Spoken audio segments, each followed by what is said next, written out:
and family feared the most.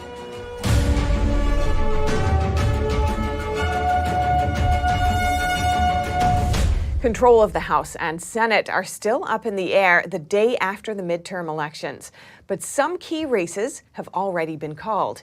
Here's an overview of those that have been decided and those for which we're still waiting for results. With most of the votes in, Democrat John Fetterman beats Republican Dr. Mehmet Oz to take the U.S. Senate seat in Pennsylvania. So far, this is the only Senate seat that has flipped in the midterm elections, giving Democrats an edge over Republicans. I never expected that we were going to turn these red counties blue, but we did what we needed to do. Democrats also won the gubernatorial race in Pennsylvania, with Josh Shapiro beating Doug Mastriano by a much larger margin. In North Carolina, the Republican Party holds on to its Senate seat, with Ted Budd beating Sherry Beasley in a tight race. In Georgia, Republican Governor Brian Kemp keeps his job, but Democratic Senator Raphael Warnock will head into a runoff against Republican Herschel Walker. There is one race in our state that is going to be moving to the December 6th runoff. That is the race for the United States Senate. Good news for the GOP in Florida. Both Republican Senator Marco Rubio and Republican Governor Ron DeSantis beat their Democratic challengers by large margins. The two incumbents also flipped the state's most populous county, Miami-Dade, which voted blue in the 2018 gubernatorial and Senate races, as well as the 2020 presidential election. We not only won election, we have rewritten the political map. Two of the most anticipated Senate races have also been called. In Wisconsin, Republican incumbent Ron Johnson wins re-election in a narrow race against Mandela Barnes. And in Ohio, the GOP gets to keep its seat, with J.D. Vance beating Tim Ryan by over 6 percentage points. As of Wednesday afternoon, we're still waiting for results from Arizona, Nevada, and Alaska. In Arizona, gubernatorial candidates Katie Hobbs and Kari Lake are neck and neck, while Democratic Senator Mark Kelly enjoys a comfortable lead over Republican Blake Masters. In Nevada, Republicans are leading in both the gubernatorial and Senate races, but vote counting in the state's most populous county could continue for days.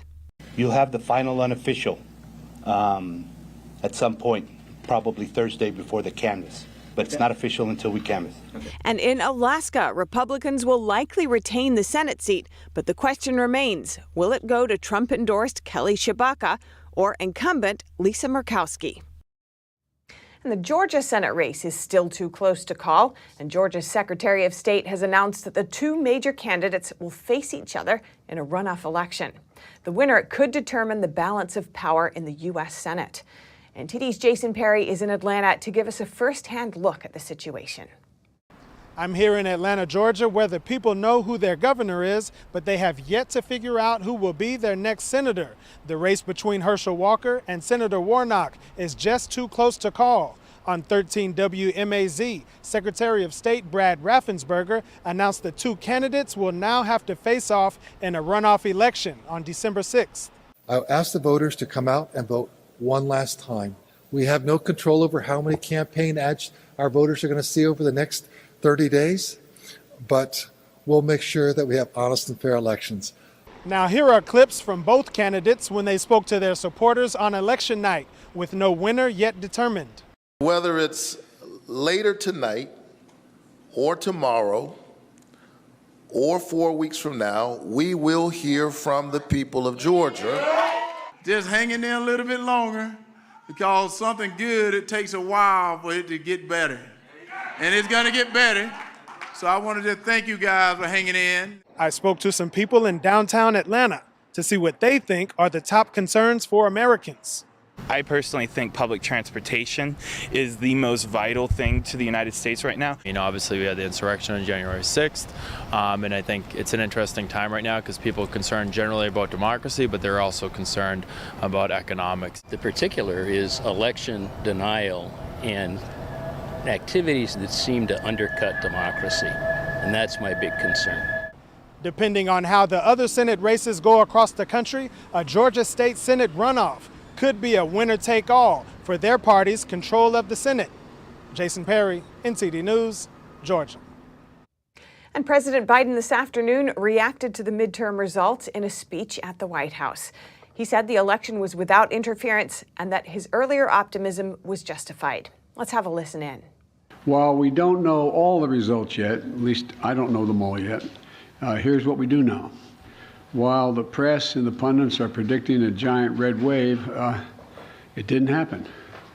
And I know you were somewhat miffed by my obsessive optimism, but I felt good during the whole process. I thought we were going to do fine. While any seat lost is painful, some good Democrats didn't win the last night. Democrats had a strong night. Biden said that voters, poll workers, and election officials are, quote, the heart and soul of our democracy. He added that voters were also clear about their concerns about inflation and the economy.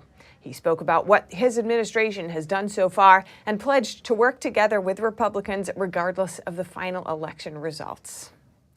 And earlier today, I spoke with Wade Miller, executive director of the think tank Citizens for Renewing America, for his view on the election results.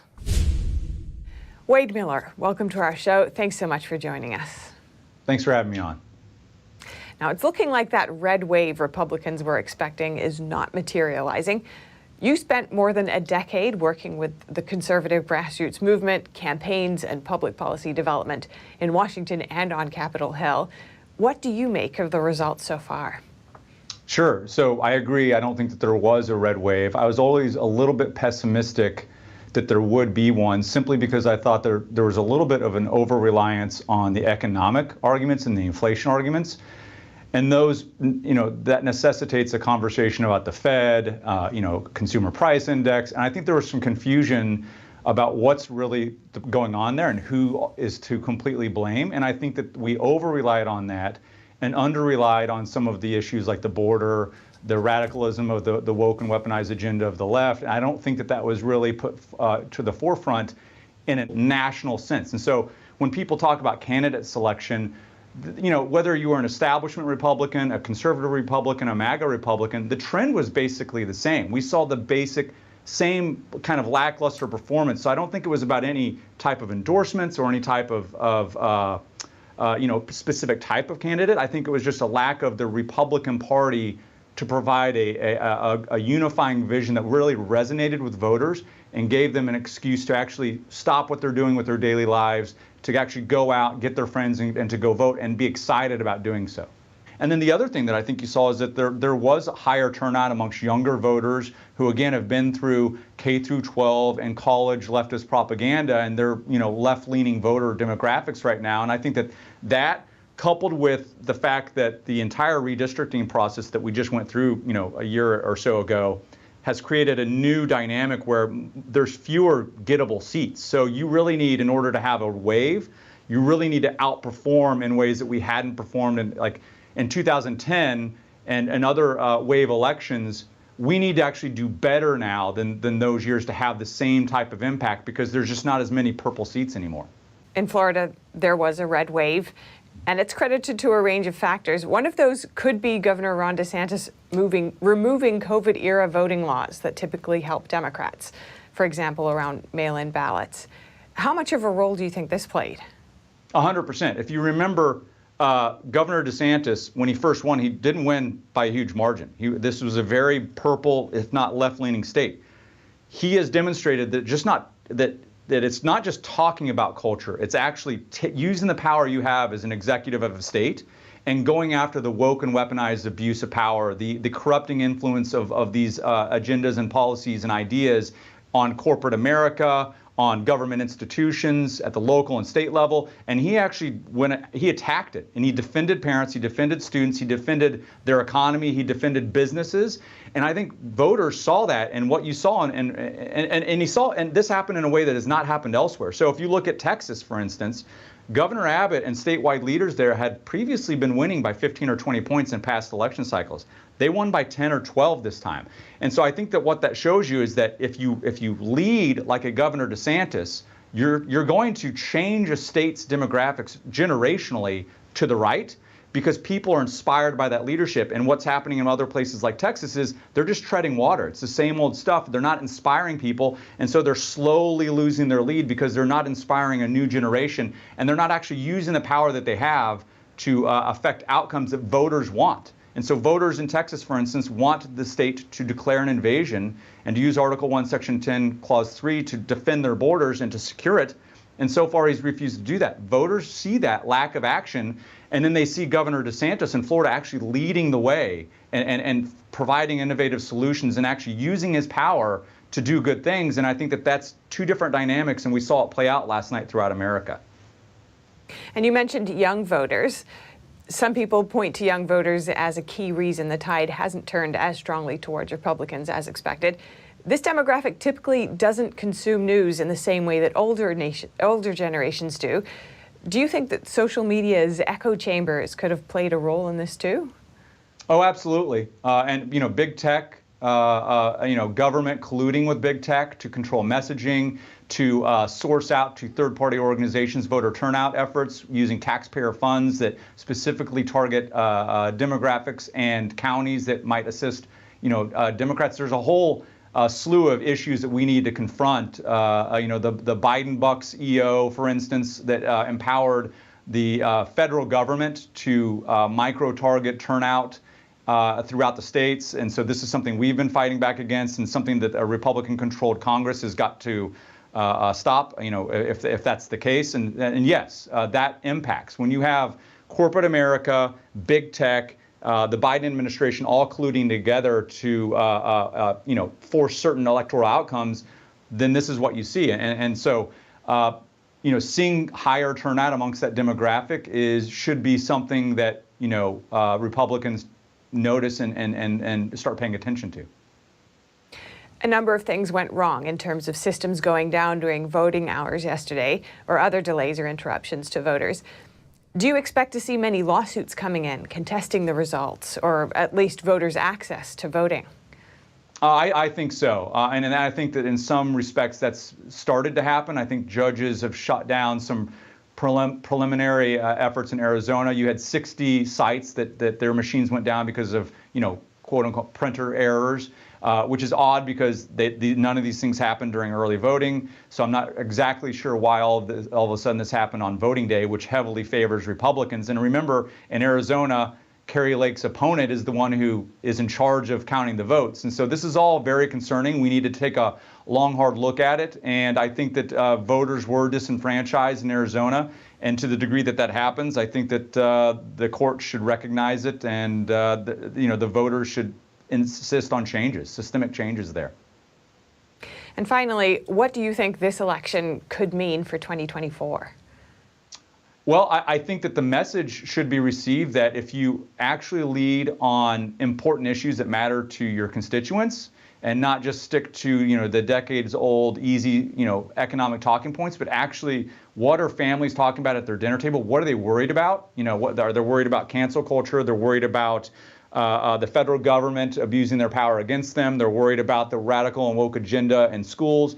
If you actually pay attention to those things and not just, a head pat, but you actually do something about it, voters will reward you. And where we saw that, nationally we didn't do well, I think it's because largely Republicans failed to really glom onto that, as they kind of did in 2020. We saw Governor Youngkin in Virginia in the last month of his candidacy really focus on critical race theory, and all of a sudden he jumped up in the polls. I think that there's a message to be taken there that it's the Donald Trump agenda, the Ron DeSantis agenda, the Kari Lake agenda. People need to pay attention to what they're saying and what they're doing and try to emulate that. And it's a good balance of all the Republican Party principles, not just economic, but cultural as well. All right, Wade Miller, Executive Director of Citizens for Renewing America. Thank you so much. Thanks for having me on. People across the country also voted yesterday on issues from accessing abortion to legalizing marijuana. NTD's Arlene Richards has the highlights on key ballot measures from Election Day 2022. On Tuesday, voters across the country cast votes for national, state, and local candidates in the 2022 midterm elections. They also voted on a number of ballot measures. In California, Kentucky, Michigan, and Vermont, voters decided in favor of access to abortions. In 3 of those states, voters approved existing legislation that guaranteed abortions, including California's measure to set aside taxpayer dollars for out-of-state abortions. But in Kentucky, voters rejected a proposed legislation that would ban nearly all abortions. Protect Kentucky Access told the Associated Press the people of Kentucky have spoken and their answer is no.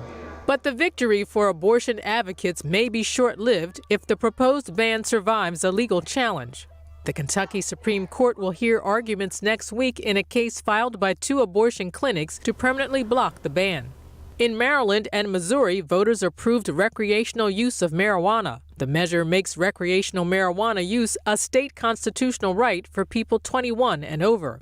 These 2 states joined 19 other states that approved recreational use in the last 10 years. Both states will also change criminal laws and eliminate past marijuana possession convictions. These ballot measures follow recent moves by President Joe Biden toward decriminalizing marijuana. In early October, Biden pardoned thousands of people convicted of marijuana possession. As I said when I ran for president, no one should be in jail just for using or possessing marijuana. It's already legal in many states. In Arkansas, North Dakota, and South Dakota, where medical marijuana is already legal, voters rejected proposals to legalize it for recreational use. Over in Ohio, voters approved a constitutional amendment that bars non-citizens from voting in local elections. And Nebraskans voted to require photo ID before casting ballots. Arizona is also voting to change ID requirements, but we're still waiting for the final call. In Connecticut, voters approved no-excuse early voting. If lawmakers pass the law, it will be the first time Connecticut voters can go to the polls early. Arlene Richards, NTD News, New York. Another storm is expected to make landfall in Florida tonight, just weeks after Hurricane Ian. Nicole is expected to strengthen into a hurricane before it hits Florida's east coast. Here's newly re-elected Governor Ron DeSantis.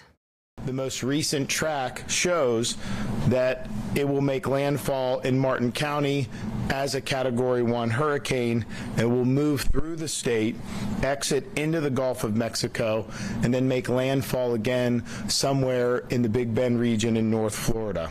Some airports and theme parks halted operations Wednesday. About 2,000 flights were canceled as Nicole advanced toward the eastern coast of Florida. Orlando International Airport tweeted that today at 4 p.m., commercial operations will cease at our airport. Melbourne Orlando International Airport and Orlando Sanford International Airport also both closed their doors. Disney World announced that they will have a phased closure today, November 9, beginning at 5 p.m., and will remain closed through tomorrow morning. In Volusia County, which includes Daytona Beach, residents were warned to watch out for their belongings and their lives.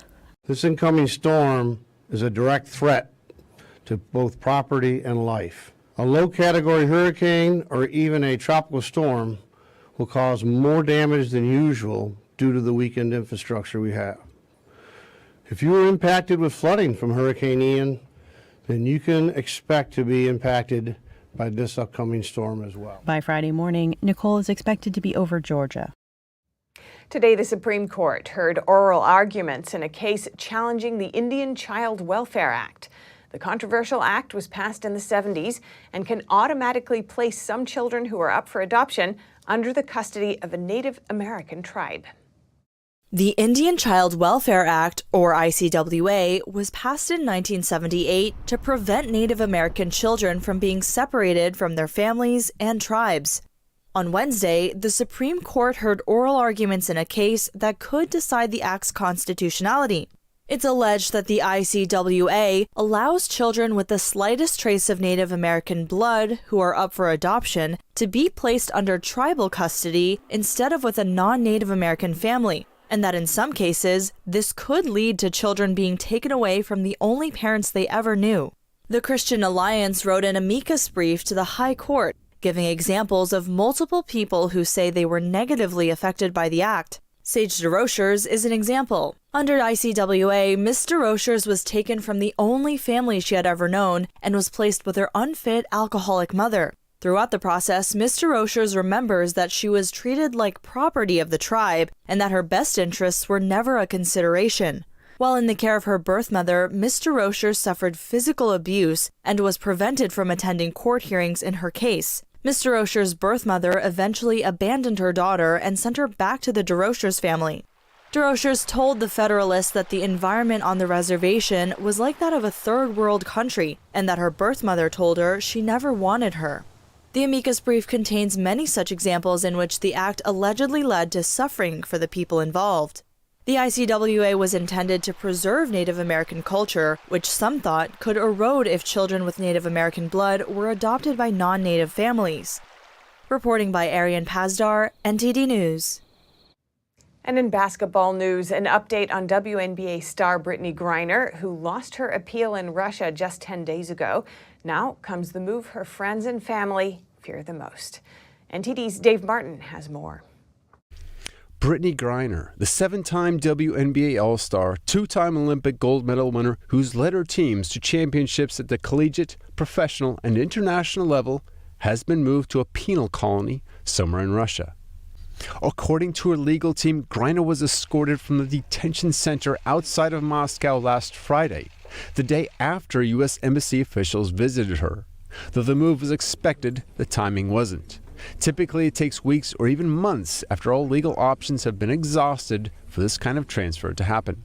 Meanwhile, even her attorneys don't know exactly where she is or where she's headed, only that they're to be notified once she gets there. The penal colonies are considered to be much harsher conditions than the detention centers, often drawing comparisons to the Soviet-era gulags where prisoners are forced to work all day long. And Griner's been sent there after pleading guilty to drug possession charges back in July. Her charge carried a 10-year maximum sentence, and though her lawyers argued that similar cases resulted in 5 years, Griner was given 9. Back in June, the U.S. State Department announced that they'd offered Russia a prisoner exchange deal for Griner, but they've yet to strike an agreement. Her return home now hinges on the cooperation between the two governments. Dave Martin, NTD News. Coming up, massive layoffs at Facebook parent Meta. With thousands of jobs to be cut, what went wrong?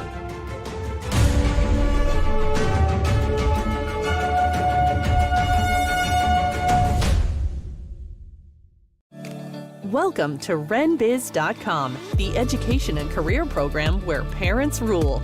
We replace public schools and universities. We are for ages 6 to 100. Never any big student loans with us. You graduate with a traditional diploma, a university degree, and your own family business. Adults returning to obtain better careers. Parents looking for better academic and career opportunities for their kids. At Business Occasion, you spend 50% of your time on traditional education and 50% on business education, including setting up your own family business. Learning is in your small, in-person pods of 6 to 10 students. At Renaissance Business Occasion, aka RenBiz.com, graduation means you have a degree and your own family business. Like education always should have been, a transition to getting a career.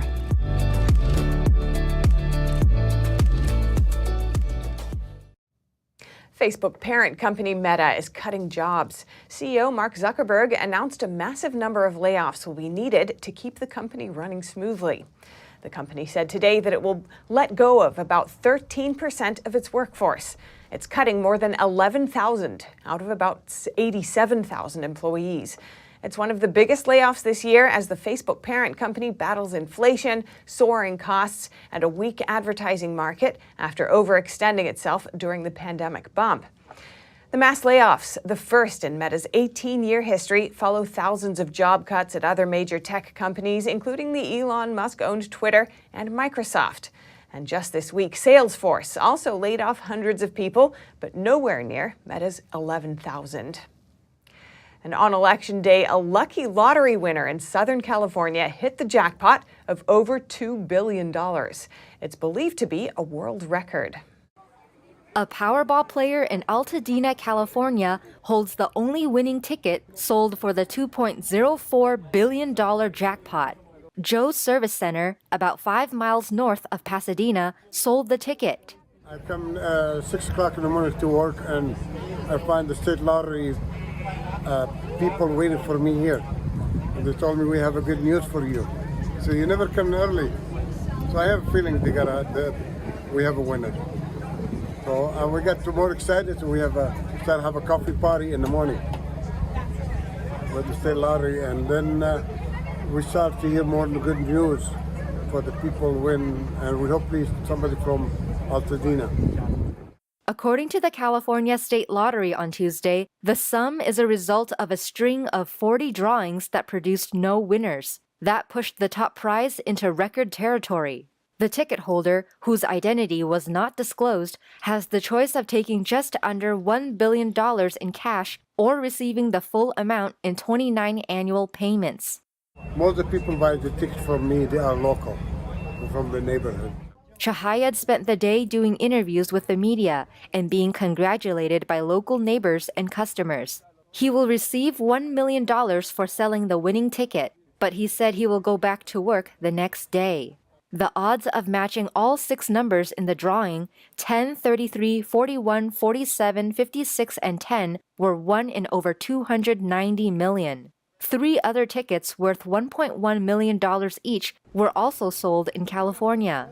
The previous record for a Powerball jackpot was set in 2016 when 3 ticket holders from California, Florida, and Tennessee shared a $1.59 billion top prize.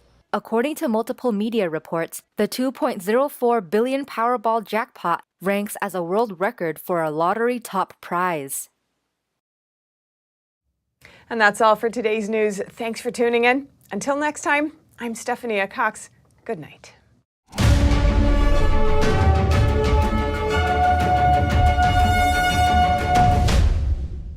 Thanks for watching us on YouTube. Did you know YouTube only keeps selective videos on its platform? So if you want to make sure you get the full picture, just subscribe to our newsletter. Go to newsletter.ntd.com and sign up. It's free.